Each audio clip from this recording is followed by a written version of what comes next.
Le gouvernement britannique a annoncé que certains centres de vaccination continueront de fonctionner le jour de Noël. Effectuer un troisième rappel est devenu la principale stratégie du Royaume-Uni pour alléger la pression sur les services de santé. Dans son discours de Noël à la nation, le Premier ministre Boris Johnson a déclaré qu'une vaccination serait un bon cadeau de Noël.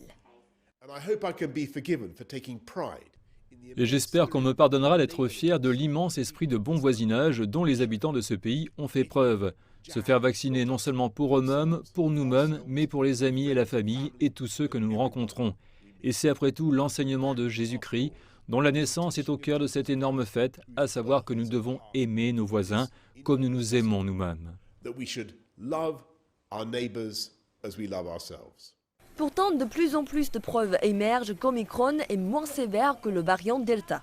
La dernière étude réalisée par la UK Health Security Agency confirme d'autres découvertes récentes.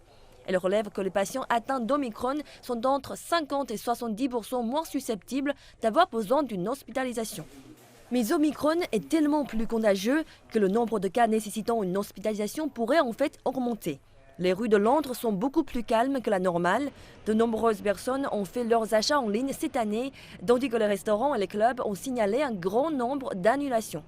Le gouvernement a annoncé plus d'1 milliard de dollars pour aider les entreprises en difficulté, bien que le plein impact économique d'Omicron n'ait pas encore été déterminé.